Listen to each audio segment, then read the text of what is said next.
Good morning, everybody, and welcome to today's Physical Science 110. Today is September 8th, Wednesday.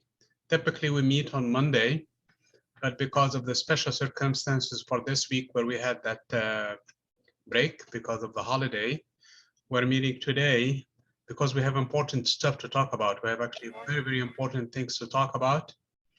And that is because we have an exam around the corner. And I actually posted also an exam review for you guys to prepare yourselves for the exam. So we need to talk about that and how to go about preparing for the exam and what you need to do, because the exam is going to be immediately after the review when it expires, when the review is basically closes. The exam is going to take over basically the day after. And you will have a limited time to go through the exam and basically answer the questions, and hopefully you do well in the exam and the materials that are covered in the exam. So this is basically why it's very important that we actually have this session. For those who are not with us, and because of this, like I said, this is a special session that's why when we plan the class, we plan for these two sessions. So again, we're recording this one for the sake of the many people who are not live with us, so that they can see the recording later on and answer the prompts related to the recording, because there will be a prompts related to this recording again that are part of your participation overall, which is going to go to your grade. It is important. Now, you should receive a message from me around 1 p.m. today, okay? And it's very important that you take care of this survey. There is a survey in it, and it's called, it's actually for the teamworks. Basically, I want to know if you already are part of a group, and if you are, that's good. If not, I need to know if you are not, and basically so that I can pair you with other people, or at least make suggestions that this person is probably, you can work with him or her and try to contact one another, and hopefully you will develop a team with at least 2 more people. So that's the plan, is to have teams of 3 working together because of the homework assignments, and we have one this week also. And because of the projects that we might have down the road, and because of the things like that. We don't work together on exams, we don't work together on quizzes, and that's the nature of the thing. Okay, but other than that, you can work together. So that is the purpose of the survey. So I'm hoping to get the survey done before the weekend, so that I can, when we meet on Monday, hopefully everybody has a team. If not, then I will probably make some suggestions that this team is only 2 people, maybe you can join them, or this person has no team, maybe you can work together and things like that, okay? Provided all the safety guidelines are observed and things like that. So this survey is coming around 1 p.m. for you guys in a message directly from Canvas, so hopefully you will have that completed. And in terms of what's going on this week, let me share the screen with you guys.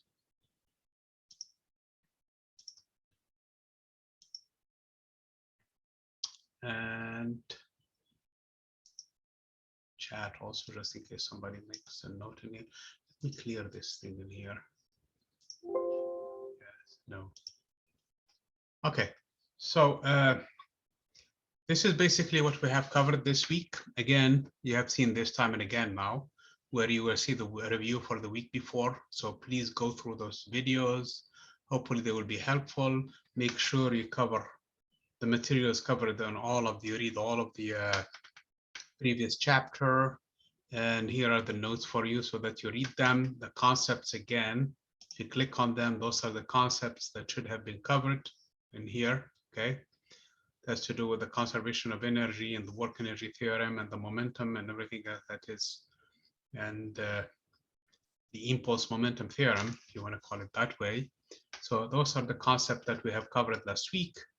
So again, make sure you are thoroughly knowledgeable about them. The efficiency and simple machines are a critical aspect of this. So make sure you have an understanding of this, because and there is actually an assignment in there. So hopefully you complete that assignment and everything for the previous week. Again, today's discussion Today's recording is going to be posted in here, and it's due September 16th, which is, what is it, Thursday? Is it Thursday, September 16th? Yes, it is Thursday. Next week, not this Thursday, not tomorrow, okay? And then the lecture notes for today, for the discussion that we have today, and then the exam review. You have from now until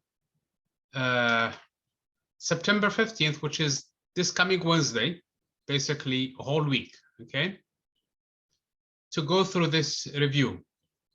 This is not a timed assignment, meaning you can start it and finish it whenever you want to. There are 246 questions though, okay? If you do one of them or more, it doesn't matter if you get them right or not. The point being in here is you have to know what the questions are, study them if you want to, and see all of them. No matter how much you score in here, so even if you score a 0 in the review, you're going to get the entire credit for this assignment, 246 points. Why am I doing this? You're asking. It's because I want you to make sure you prepare your exam. You go through all of these materials that we have seen up to this point. Okay?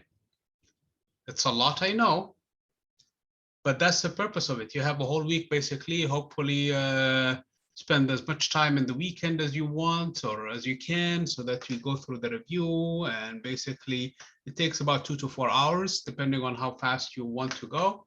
But you're going to see all of the materials, see the reference in the book, and make sure that you're knowledgeable about all of this 4 chapters, basically, and you have absolutely no questions whatsoever when it comes to exam time, okay? So this is the purpose of it. So it doesn't matter how much you score in here. So even if you open the exam and basically submit it as is, blank, basically, as long as you submit it and you get even a 0 in it, please do not do that. That is actually not good, okay? I want you to actually do your best, okay? Don't get a 0. Do your best, or at least your guess, okay? And see all of the questions, okay? Score 20 out of 246, score 50 out of 246, or score 200 out of 246, or score 246 out of 246, which I would love to see. You still get 246 points out of 246 points. You get 100% credit for it, as long as you do it though. If you don't take this assignment, you'll get a 0 out of 200. So there are only 2 options in here, okay? Either you end up with a 246 and it will override the credit for the grade for that, for whatever you get, or you get nothing at all if you don't take the quiz. Now, the review. The thing with this one, it's going to go toward your participation grade. So this is not an exam. This is not a quiz. This is not a homework classification. It's going to go toward your participation. That means that you're engaging in the class and you're preparing for your exam as you should, okay? So this is item of the discussion. So the way to do reviews in my class is you take them, you get full credit. You don't take them, you get no credit, and it's going to go to your participation. Does this make sense to you guys? So exam reviews go towards participation.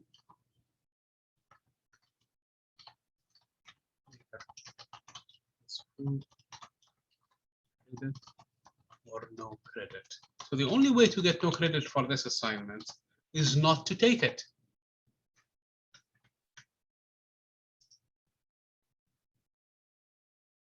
Sounds good?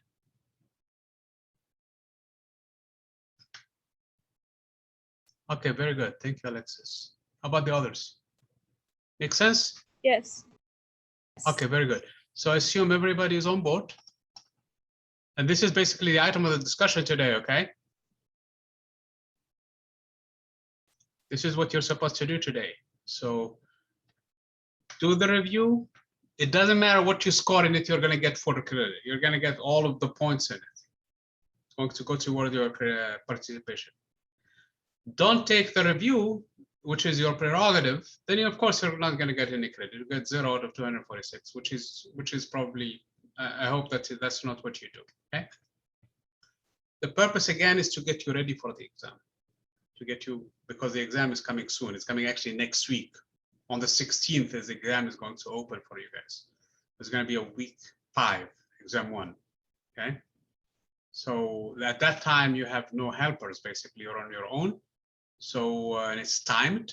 The exam is timed, and there is a limited number of questions and limited number of time, and you have to complete the exam. And if you decide to stop in the middle of the exam, Canvas will submit it on your behalf. Or if you run out of time, Canvas will still submit it on your behalf. So wherever you reach, you reach. So that's going to be the difference between the two. And that is actually going toward the exam classification, which is a different group. Okay. So this is something I hope that you guys, you go back in here and let me share the screen. Share.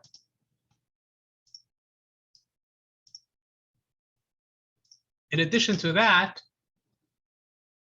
what we have this homework assignment, which is a different classification altogether. So if I click on open it. Oh man, I need to fix this one, okay? It's out of 20 points, okay? So let me stop sharing the screen in here. And let me leave the student view. I forgot to edit it.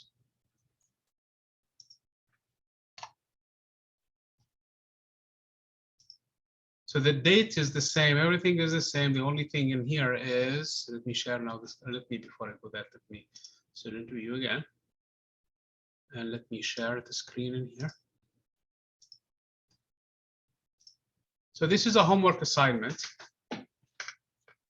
Okay, it says that the problems you're going to be doing and the page you're going to be working off of.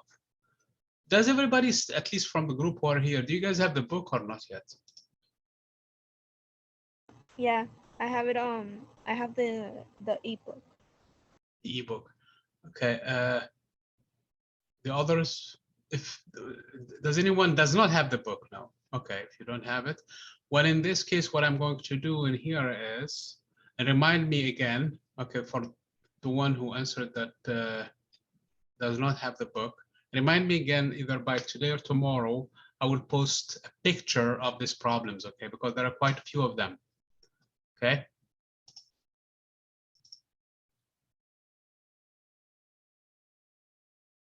You share the screen again. So it's talking about problems 51, 52, 53, and 54 from page 85 from the book, okay? So if I open page 85 from the book, let me get the book in here. Page 85.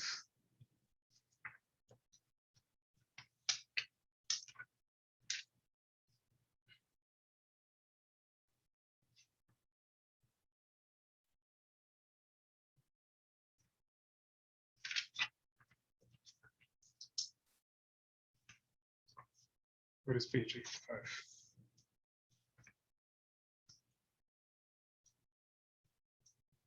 Where's page 85? And it's saying problems 51, 52, 53, and 54. Okay. We're going to talk briefly about these problems today, but we're going to also talk about the lecture today, basically the concept that we're going to be covering to this week, and also some problems from this week. Okay, maybe we'll have postponed the problems of today for next week or the week after, because of the fact that we have an exam next week. So we really have the focus has to shift toward that. Remember, the exams are heavily weighted, so we have to really prepare our exams. So participation grades are good, and they have an impact overall over your grade, of course. But exams, if you look at the syllabus, they are 60%. So that means this exam is extremely important, okay? So the homework assignment, the quizzes, the participation, they all amount to about 40%, less than half the grade, but the exams are extremely important. That's why the exam review of extreme importance. Right now, I probably would say put it on top of the list. of the to-do things. And then that's the thing with Canvas. It doesn't tell you that, hey, this gives you to-do things, but it doesn't give you with what weight. You really have to go back into the syllabus to see what is weighing more than the other, so that you have an understanding of what needs to be done. So again, let me go back into the screen again.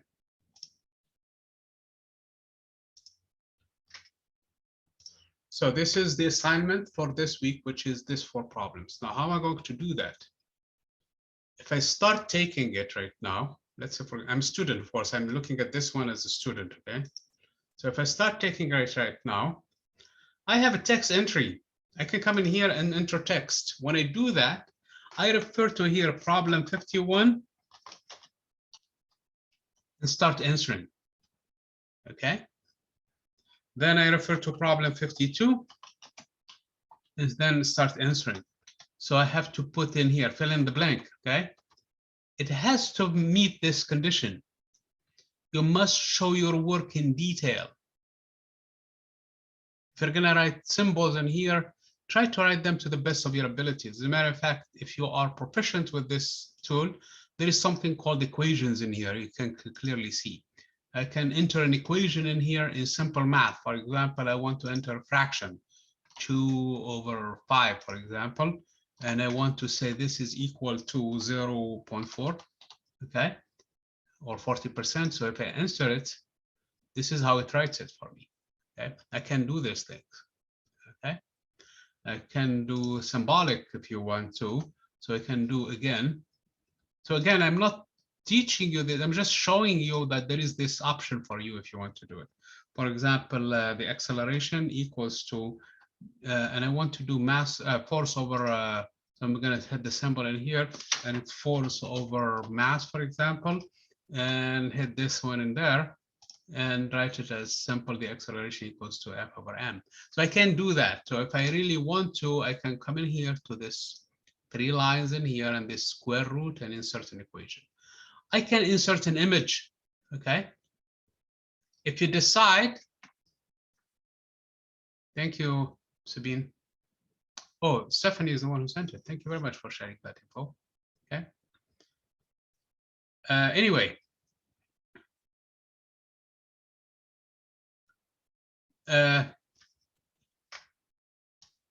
So I can actually do my work on a piece of paper and take a clear image and upload the image in here. Okay.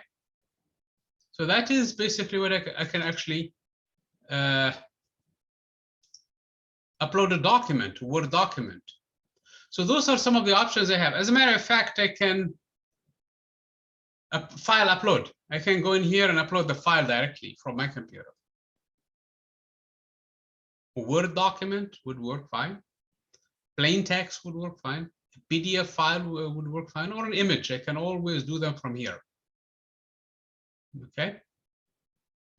Now the condition I have for the image, it has to if it's in, make sure it is legible, because sometimes you handwrite things.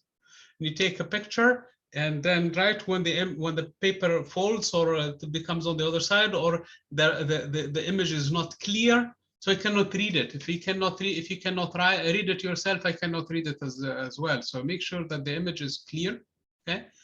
And I can read it and you can read it and everybody can read it. There is no ambiguity about it. So if you do that, that's fine too. Now it's critical you include the units. So if I go back in here into the text entry, and let's say, for example, this is supposed to be, for example, an acceleration, I can go back into the formula again and enter the units properly.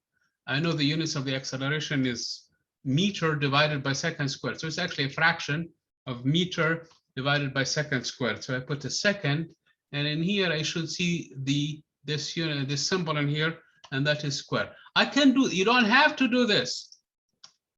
By the way, you don't have to write it this way. You can come in here and start writing. For example, A equals to F/m. I can do it this way. I don't even have to go into that mode at all. And write 2/5 equals to 0.4 meter per second. And now I don't know how to do the power. So there is a convention that almost everybody know about, and that is to use the caret symbol in here for the power. That would work. Okay.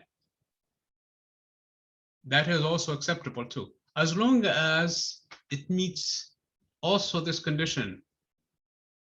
So, it has to be legible, and also it has to be in complete sentences. Okay.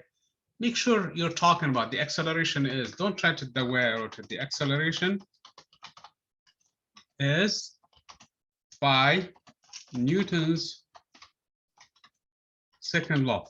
So I'm just trying to, I don't know what the question is, honestly, at this point. I did not even read it. But the point being in here is you can answer it this way. You can go in here to the text entry and start answering it. I know there is a field in here, but that's really reserved for comments. Because if I try to enter stuff in here, one thing, I don't have that nice menu thing in there. This is not a rich text environment. This is just a plain text. Instead, this one is actually a rich text environment. For example, if I want to emphasize this one, make sure that I want to bold this one, I can bold it, okay? If I want to enter a table, I can enter table. I can do image. I can do what a lot of things I cannot do. If I want to list items, for example, this one, let's say put this one in here, for example, in a list. So I come in here, before it actually, and where is the list? Here is bulleted items or lists.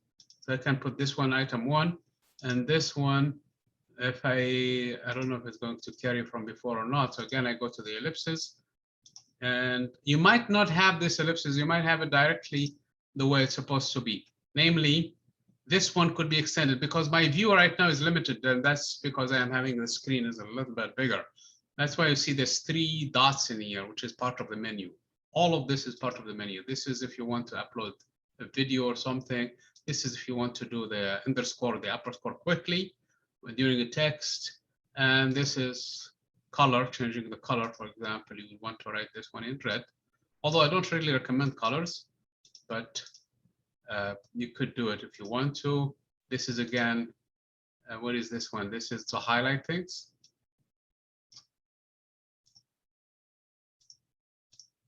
Okay, this is a highlighter, and this is the underline. For example, I want second to be underlined, and I want something to be italicized. For example, this one is to have it slanted. Okay, so basically you can do this, and you can change this whole thing into a header. You can change it into a paragraph. You can do a lot with this one. Okay, so the way to submit your work, either be a text entry or file upload. Don't do anything else, okay? If you're going to give me a Google Drive, I have to log in with a Gmail account, which I don't have, or Dropbox, which I don't have, and the Office 365, maybe, because the college has Office 365 for you guys and for me. I don't want to access your Google Drive, and I really don't want to access your Dropbox. I mean, Office 365 is fine for me. If you want to have something shared on Office 365, that is fine, but make sure that I have access to it. Because sometimes you have a document on your OneDrive, and you send me the link, and if I don't have permission to access it, I cannot, and vice versa. Like today, for example, the survey you're going to receive is actually coming from Office 365. And Office 365 free for colleges, okay? So this is actually a good way to do things that I strongly encourage you to do, if you want to. But you don't have to. Just do a file upload or a text entry. Even if your file is sitting somewhere in here, you can upload the file still, okay? That way, when I'm grading it, I have access to it right away. I can find where the file is, and I can start working off of it. So this is basically in a nutshell how we're going to do this. September 17th is when this is due, okay? And it's 11 p.m. And this is going to receive 20 points, meaning every question is going to have 5 points. You're going to lose points if you don't include units, and the question has units in it. So let me stop sharing that screen, and let me come in here, and let me look at these problems quickly, because they're actually from the previous units, not this unit. So I'm going to stop sharing the screen, and I'm going to share now my OneNote. And let me go to the so let me grab a pen. Let me look at these problems. So we're on page 85 from the book. And problem 51, because that's the first one. So the first one is 51. And 51 says a 10-kilogram bag of groceries is tossed onto a table at 3 meters per second and slides to a stop in 2 seconds. Begin with the equation you derived in problem 30, the problem before it, problem 50, and show that the force of friction is 15 Newton. Okay, here's the problem. I did not ask you to do problem 50. So what that means is that you have to assume that the answer in problem 50 is correct, because problem 50 asks to check that the formula is correct. You don't need to check it, assume it's correct, okay? For problem 51. And so what does problem 50 is telling you? It's telling you force times the time. So this is the force times the time. This is the impulse is equal to the change in the momentum. Okay, that's what the problem 50 is saying. The delta, by the way, is a change, that's all. And this is momentum. So this is basically what the setup for the problem is. What the problem is telling you then, in this case, is a 10 kilogram so we have the mass 10 kilogram. And it was tossed up at a speed of 3. So initially it was moving with a speed of 3 meters per second. So imagine with me, this is a bag of groceries. And it starts moving with 3 meters per second, and it has a mass of 10 kilogram. That's 20-pound bag of groceries, okay? Like a bag of potatoes, for example, okay? Full of potatoes, 20 pounds, not 10-pounder, twice as much. 2 bags of potatoes if you wish, okay? And then you throw them at 3 meters per second, and after 2 seconds, you notice they stop. After 2 seconds, this thing stops. So it's moving, and then it stops. So now it comes to a standstill, V equal to 0. So this is the V2 or V1, I'm sorry. So after 2 seconds, so you're asking me what is delta T? Delta T then is 2 seconds. Okay? At that time, the final velocity V1 is 0 because it stops, it's not moving. So if we use this formula, we need to check delta V is the final momentum. I have 10 kilogram times 0, that should be 0, minus 10 kilogram times 3, that should be 30. So I have 0 minus 30, that should be negative 30, must be equal to the force of friction, because it's the force of friction that causes to stop. If there was no friction, there is no need for this bag to stop at all. It's going to continue moving. But because of the friction with the table, this thing, the bag of groceries stops. So at that time, the force of friction must be applied in 2 seconds. So this number is 2, this is negative 30, and the force, according to them, make sure it's 15 Newton. So that is the answer to that. Make sense, this problem? For those who are here? Yes. Okay, so, and it's similar for the other problems. Okay, so it says in here, an ostrich egg of mass m. Okay, by the way, homework is not supposed to be a challenge. It's supposed to be for you guys to learn things. I'm not testing you in here, okay? If it's an exam, then I will set up the problem until you go and figure it out on your own. You guys understand the difference in here between a homework and a so you're supposed to do this, understand it, and submit it cleanly and neatly. Okay. Okay. Problem 52. It says an ostrich egg of mass m is tossed at a speed v into a sacking bed sheet and is brought to rest in a time t. So I have, this is 52 by the way. So the mass is m, the initial v speed is v, and in a time t, it goes to rest, v is equal to 0. So this is the initial velocity. So it's all symbolic now. I don't have any numbers yet, okay? Show that the force acting on the egg when it hits the sheet is, well, I can just go back into this problem 50 again and use the same thing. I have F times T must be equal to 0 minus M times V, okay?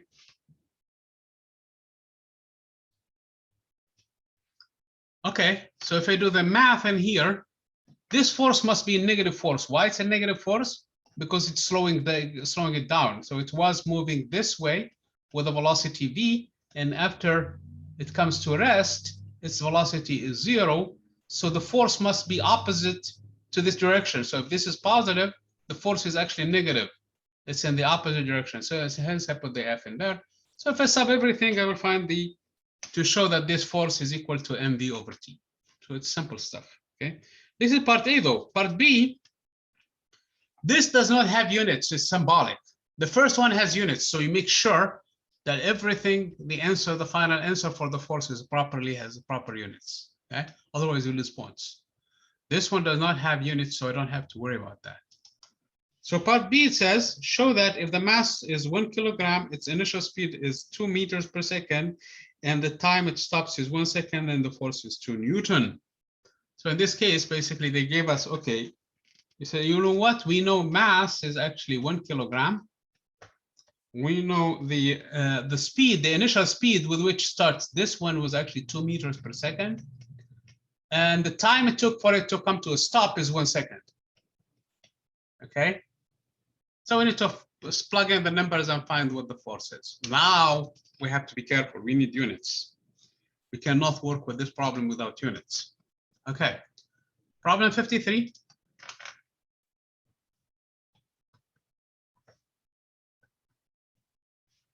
So problem 53, it says a 6 kilogram ball rolling at 3 meters per second bumps into a pillow and stops in 0.5 seconds.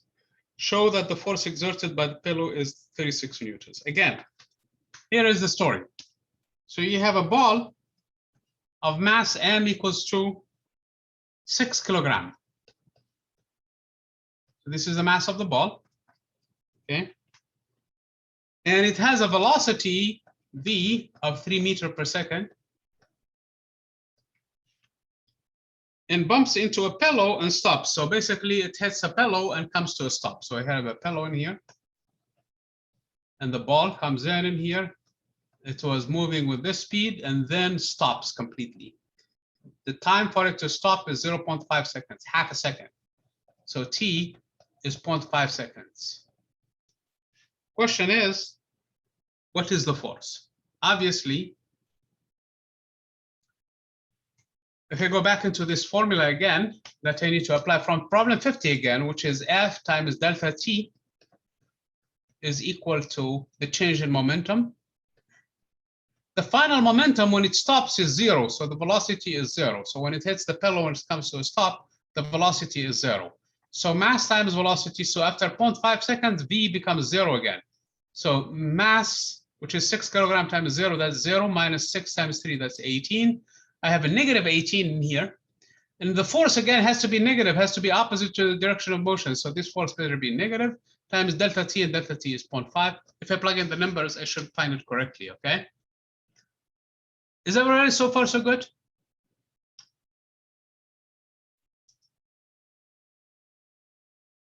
Yes?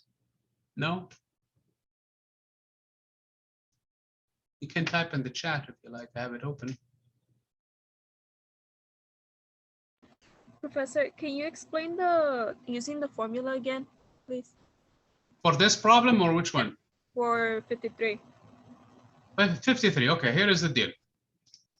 If I want to do a delta, which is the difference, I need to find the before and the after. So the before was 6 times 3. This is, let me redraw the pillow again. And this is the ball before hitting the pillow. And after it hits the pillow, basically it comes to rest. So V equal to 0. Here it's 3 meters per second, moving this way. So the force of friction must be opposite to it. So this is the force of friction. I don't know what it is. That's a question, actually. We want to find it, okay? So 6 times 3, so the initial momentum is 18 kilogram meter per second. That's the units for the momentum. So this is the initial momentum. The final momentum when it comes to rest is 6 times 0. So it's 0 kilogram meter per second. So when it comes to rest, because it stops, it's not moving. So when I plug in the delta in here, I will have 0 minus 18 kilogram meter per second.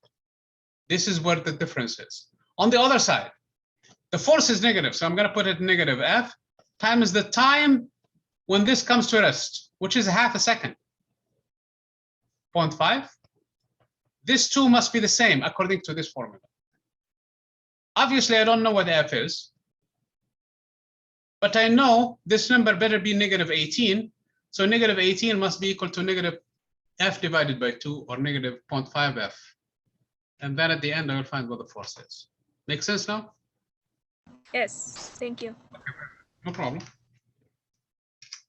Again, the last problem was from today's assignment is, down the road, I expect you guys to be a little bit more independent on your own, especially working in teams. Hopefully, in light of the survey that comes up this afternoon, you should be able to do a lot faster these things, okay?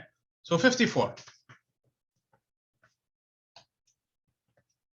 So for 54, it says that at a baseball game, a ball of mass M is 0.15 kilograms, meaning it's 150 grams. About 300, no, not that. I don't know how many ounces that is, okay? So mass, 0.15 kilograms, 150 grams, okay? Super light, about 2 apples, okay? Moving at a speed of V equal to 30 meters per second. That's super fast, okay? It's what, 90 miles per hour? No, it's actually less, about 60 miles per hour, okay? 30 meters per second, okay? Is caught by a fan.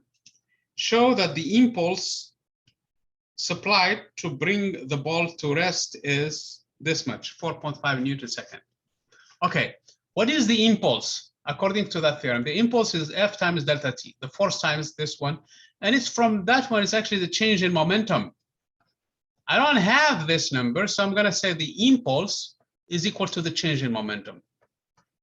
The momentum initially, when the ball landed on his glove or his hand, was going with this speed at this much mass. So the initial momentum is equal to 0.15 times 30. If I do the math correctly, 1.5 times 3, that is about 4.5 kilogram meter per second, okay? That is the momentum before. The momentum at the end when it comes to rest, because it's going to catch it, okay? So the ball lands on his hand, it's going to hit his hand after a certain amount of time, basically, he grabbed it, okay? Bang, hits him, he grabs it, okay? But he's going to stop. It was moving just before it hits the hand. So it was moving actually super fast, 60 miles an hour, probably. I don't know. I didn't do the math exactly, but it was moving fast. Then he grabs it, or she grabs it, okay? The fan grabs it. At that point, the speed drops to 0. So the final velocity is 0. So at the end, m times 0, which is 0. So this fan must have received an impulse of 0 minus 4.5, or at least a momentum of kilogram meter per second. But this has the same units as force, which is a Newton times second. So the same number is the same thing. So I could write it as then in absolute value, if you want, the impulse is going to be 4.5 Newton second, which is the same units as kilogram meter per second. It's the same units, okay? But when we talk about impulse, we usually use a Newton second. When we talk about momentum, we usually mean m times v, which is mass times velocity, which is kilogram meter per second. But they're algebraically, in this case, the same. The change in momentum, though, not the momentum. The change in momentum is the impulse. Okay, because I need to know what the final momentum is, subtracted from. In this situation, it's kind of easy for me because the final momentum is easy, is zero, because it stopped. Okay, had it not stopped, had it, for example, hopefully that's not the case, had it been so fast that it pierced his hand, then it drops his speed, but not completely zero, or he drops it. Okay, so it's so fast that it hits his hand, drops his speed, but continue on the other side. I mean, it hurts at that point, but that's basically the point. So there is a change in momentum, but not quite zero, not exactly zero. Okay, or it hits his hand or her hand and bounces back. Okay, so that is also non-zero change in momentum, which is the impulse in this case, that his hand will really, in this case, hurt more. So if the ball hits and stops, actually is less than when it hits and bounces back, going with the same speed. Okay, so that is something to know about the impulse. Ensure that if the ball is stopped in shorter time, 0.02 seconds or 0.20 seconds, than the force in this case. So we go back into this formula. We have the impulse now, which is 4.5. We multiply it by the force and we equate that to. So basically what they're saying in here, F times delta T is equal to this number, 0.4, it's 4.5 Newton second. But they tell us what the time is, 0.02 seconds. From here, we can find what the force is, just by dividing 4.5 divided by 0.2. Make sense, this problem so far for you guys? This is your homework assignment. We did it, all of it, actually. Yes. Okay, very good. So I expect you guys to understand these problems. Again, you'll be tested on problems similar to this ones down the road. So make sure you have also full understanding on how to do them, and you know how to do these things and master them and submit them. Although we didn't have any here, so don't turn on this thing. You have to submit them, because once you write something, things start to uncover down the road, and you may discover something that you didn't know about this thing that you wish to know more about. Okay, so that's the only way to get full credit for this one. I hope that you do it and you have the full credit for it. So let me get into the content for this week.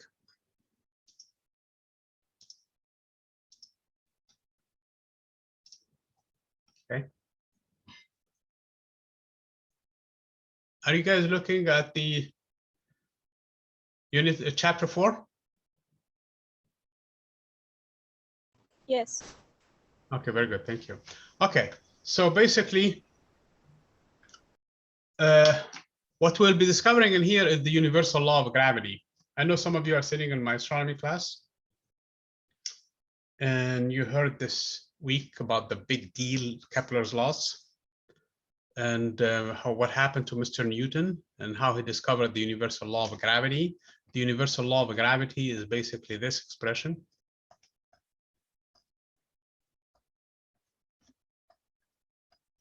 Okay. The universal law of gravity has to do with G, which is a constant, a universal constant, because this is a force. Okay, it has to be in Newton at the end of the day. This is a mass of object one. So imagine with me, you have two objects. One has a mass m1 and one has a mass m2, and they are separated with a distance d. That's what the denominator is. So there is a force of attraction between them, and that force is given by this expression. How in the world did Mr. Newton come up with this expression? Okay, remember it's 1600s. Okay, and there was a plague in London at that time, similar to current times. And Mr. Kepler already came up with 3 laws. And his 3 laws, and I know part of the lecture today is to talk about the elliptical orbits. And that's, let me share with you. Let me switch cameras, actually. Stop sharing the screen and switch cameras. This is basically fresh from the astronomy class, actually. Okay.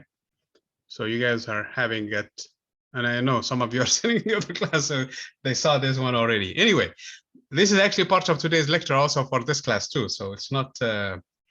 So Mr. Kepler basically came up with 3 laws that the planets, as they orbit the sun, they orbit in elliptical paths, basically described by this figure in here. What an ellipse is basically the ensemble of these points that have distance, the same distance from 2 points called the focal points. So this is a focal point, this is a focal point. And the planets go in this orbital, this elliptical paths. That's the first thing. The other thing that he discovered also is that the planets, as they move along, they sweep, or at least the line that joins the planet to the sun, doesn't matter which planet that is, could be Earth, could be Venus, could be Mars, doesn't matter. This line, which is a hypothetical line, sweeps equal areas, this area, in equal amounts of time. So if this is 1 month, this is also 1 month. That means they go fast and they slow down, fast and they slow down as they go around the sun. So when they are near the sun, they speed up. When they are far away, they slow down. So this is something that is law number 2 of Kepler. The third law of Kepler says basically that the square of the time period, it goes from one time back to the same time. This is the period. This time is proportional to the cube of this distance, which is called the semi-major axis. So this is again the 3 laws of Kepler. So when Mr. Newton was forced, like everybody else, to go because of the spread of the pandemic, and that time the pandemic was the plague that hit London, everybody was sent home just like we are now. And he went home, and he was, among other things, he was asked to explain these 3 laws for the motion of the planet, the planetary motion. And especially since he was a student, he already discovered the 3 laws that we talked about. The first law, which is the law of basically if an object is under no net forces, it's going to remain at rest. If it was at rest, or if it was moving, with it's going to continue moving with the same speed in the same direction if it's under no net forces. If it's under net forces, then in this case, the acceleration that it undergoes proportional to the force and inversely proportional to its inertia. And 2 objects, if they do interact, they do so in such a way, if one object exerts a force on the other one exerts a force that is equal and opposite in magnitude. Now, he was asked to explain these 3 laws of Kepler. Now, in doing so, he was actually in the countryside, and he figured that, okay, what causes the planets to go around the sun is the same thing that causes the moon to go around the sun. It's the same thing that causes an apple to fall onto the earth. So he generalized this law and made it a universe. As a matter of fact, it's the same law that causes stars to go around the black hole in the center of the galaxy, and what causes all of the galaxies to somehow move around one another. So it's the same law that governs everything, including everything in the universe. So he set himself to find that law is, how that law is. So he really wanted to find the law. It did not take him long to come up with it, by the way. And the thing with it is, it has to do with the work of Mr. Galileo already, who calculated the gravitational acceleration, which is 9.8 meters per second. So he used that number for the apple because he knows how fast the apple, or how much acceleration the apple gets. And he made the assumption that the apple is really influenced by the entire planet, as if the planet, the Earth, is sitting in its center. So he took the entire radius of the Earth. He didn't take the distance from where he drops the apple, but the entire distance to the radius of the Earth. At that time, he did not have a valid justification for this argument. And I will tell you exactly what he did afterwards, because that's really what bothered him so much, because he was afraid of the criticism of this very point. But then he said this acceleration is the same thing that is causing the moon to go around the Earth. And he knows how long the moon goes around the Earth. It takes 1 cycle, 29.5 days. That's the lunar month. Okay? And we knew then, at his time, how far the moon was from the Earth. Using simple, basically, mechanics, he can find the acceleration of the moon. Compare the acceleration of the moon to 9.8 for the apple, and from here, he came up with the square distance in here. And he said, basically, because of Galileo's work, the weight is the same as this force. The weight of the apple is the same of this force. So in here, this mass must be the mass of the apple. That is the weight of the apple on the Earth. This mass must be the mass of the Earth then. Why? Because if I am living on an organism living on the planet Apple, basically, and when the apple is falling on the earth, is actually from vantage, my point of view is actually as if the earth is falling toward me. So that's why these two numbers interchangeably.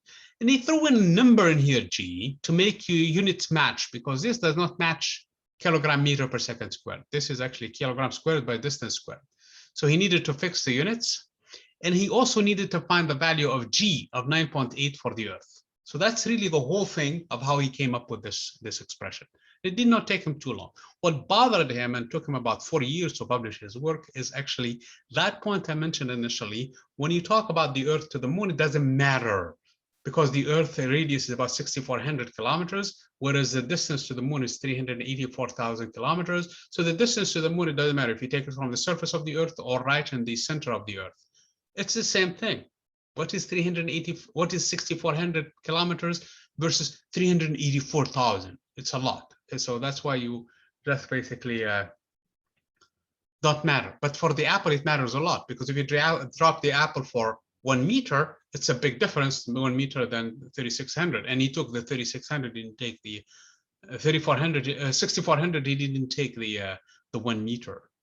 6,400 kilometers. That's 6 million meters. Okay, so for that he had to add the contribution of the Earth from different points in it.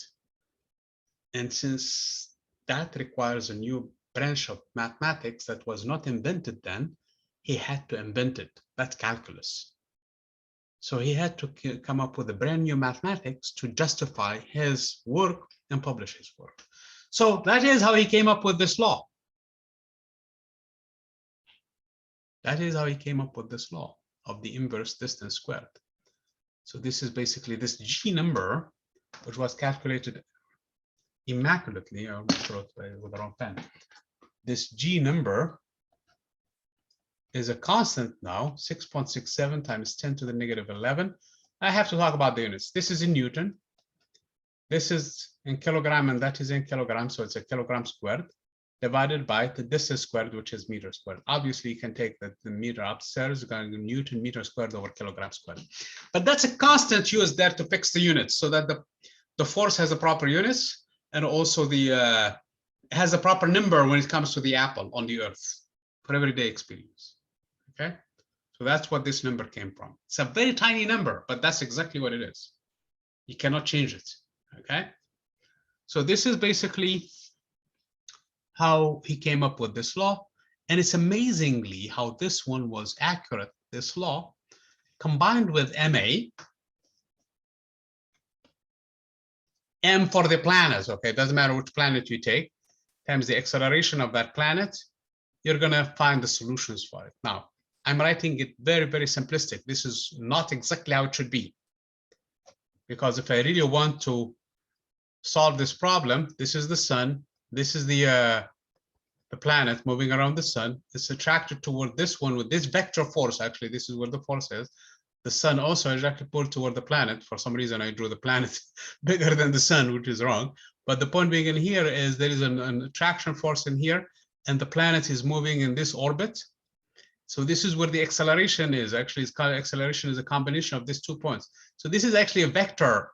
That's the point I'm trying to say, and this is the force. So I have to really be careful with this expression. I wrote it simplistically as this: if the orbit was a circular motion. If it was a perfect circle, then it's no big deal. Then the acceleration is just the centripetal acceleration.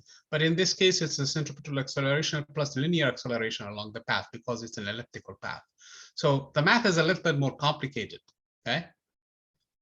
If it is really an elliptical path, which it is.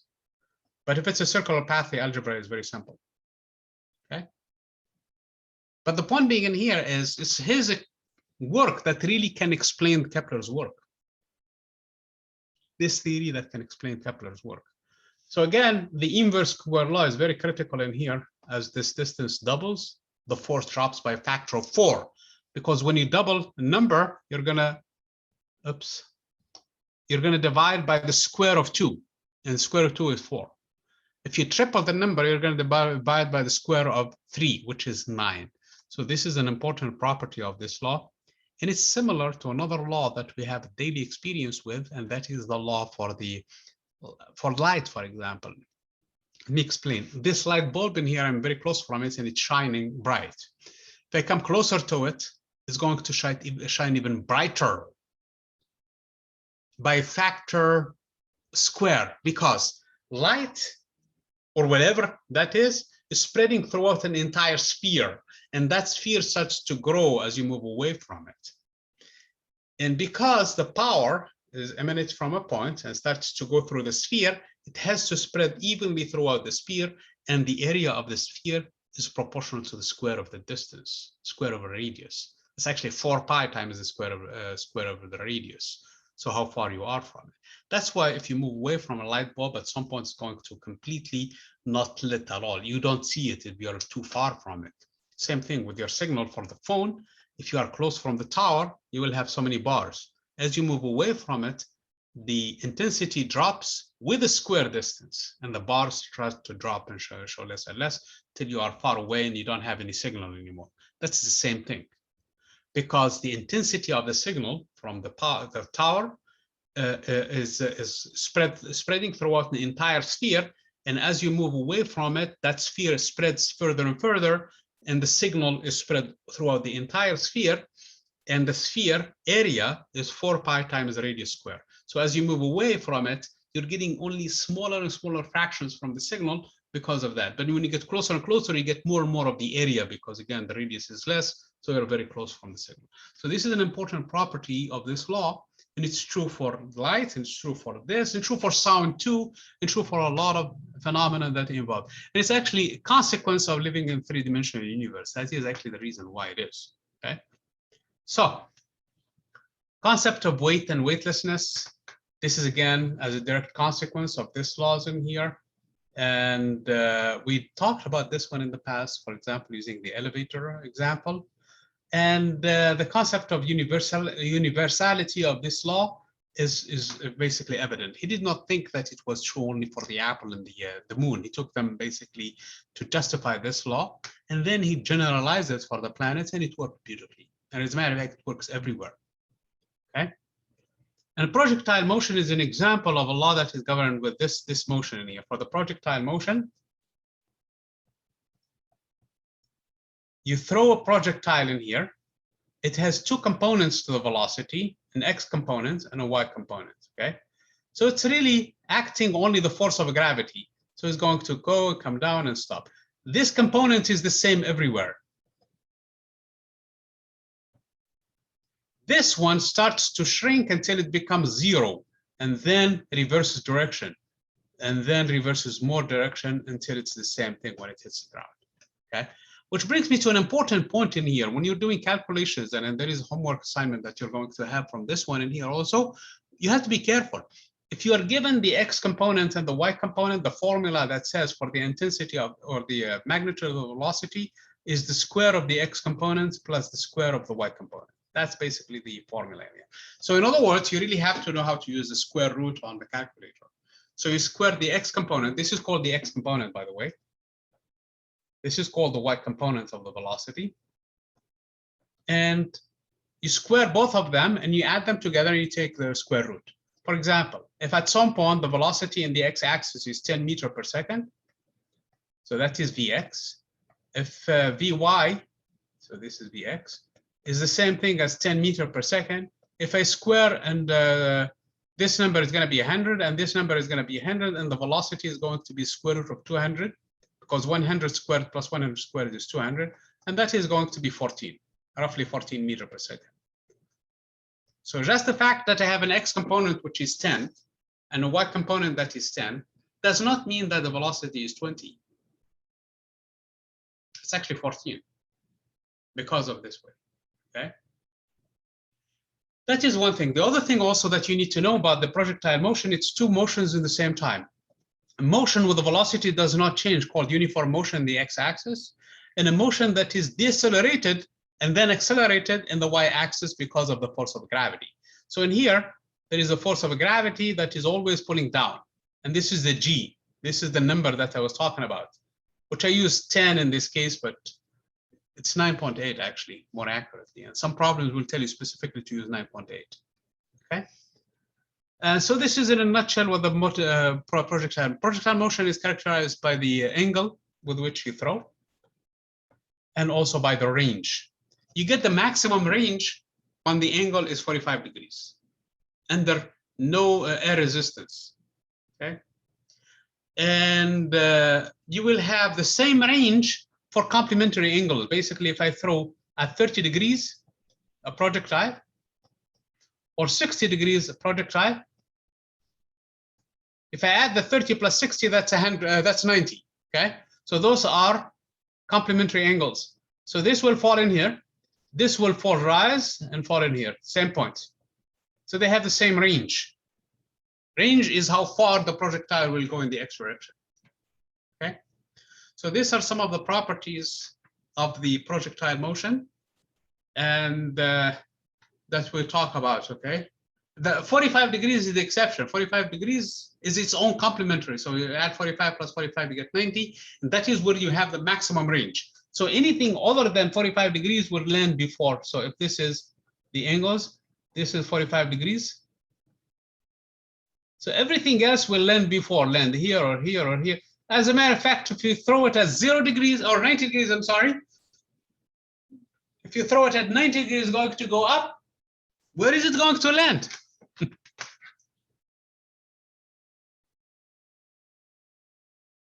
Where do you think it's going to land?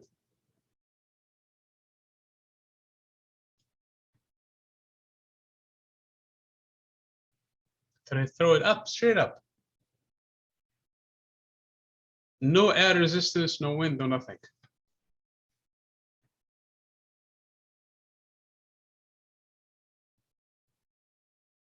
Come on, guys, you can answer in the chat.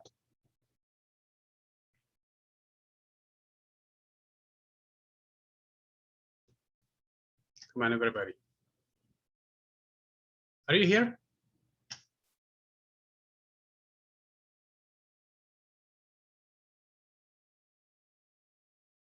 Yes. So again, you throw it straight up. Yes, it's going to land on your head. Okay, so that has a 0 range. Okay, yeah, it's going to have a 0 range. So if you throw it up, it's going to have a 0 range. You're going to land back on your head. Okay, don't do that. Okay, especially if it's a cannonball. Okay, don't throw it. Don't point the cannon toward the straight up, because if it does, it's going to land back on where it started from. Especially if there is no air resistance. If there is air resistance, hopefully it's going. But since it's a cannonball, it's too heavy anyway for the air. Same thing. If you throw it at 0 angle, because it's going straight and hit the ground. Well, I'm assuming in here that there is whatchamacallit, that this is actually the level with which you throw it. Okay, so the cannon needs to be sitting right on the ground. So if you throw it at that level, it's going to go nowhere. Okay, so that is projectile motion. You can have a lot of fun with it. And we have a catapult on campus. I don't know. That's a good question. If we don't, probably it's a good thing to start working on and have some go outside and play with. Of course, not on campus. We have to go where it's safe. Okay. Again, fast-moving projectiles and satellites. Basically, if you take a projectile and you throw it, and now the picture is getting messy in here, so probably I should really use my notes in here. That's fine. So basically, the surface in here on the Earth, if you throw a projectile, is going to land somewhere in here. But if you throw it with higher speeds, it's going to land in here. But if you throw it with even higher speeds, it's going to start to go in orbit. Okay, and become satellite, actually. That's how satellites are. As long as the speed with which you send them is high enough, about 8 kilometers per second. If you send it with an 11.2 kilometers per second, it's going to escape actually the pull of the gravity. It's going to escape Earth. It's never going to escape the pull of gravity. It's called the escape velocity. So if you want to say send an object outside of the pull of the Earth completely, that is the minimum speed with which you need to send it with. Okay. And I already mentioned the elliptical orbits. And the circular satellite orbits, the orbits that go in circles, and they are needed actually, among other things, for the GPS system, where they need to go in the same direction, same points in the same sky, and those are actually critically needed for telecommunications, because especially for GPS, because you would want them to be accurately always on the same point compared to the on top of the Earth. Anyway, so this is the concept for this week. This is the assignments for this week. The discussion item, we already talked about it, and that has to do with what you need to do for the exam review. Okay? Any questions? Other than the fact that do not forget about the survey. So fill it for me so that we can get this working together going. Professor, I had a question. Mhm. So I wrote down on my calendar that there was a homework assignment due on the 10th, but I can't find it on the modules. I think I made a mistake on the 10th. It should have been the 19th or the 18th now. Okay, all right, thank you very much. Did you find that?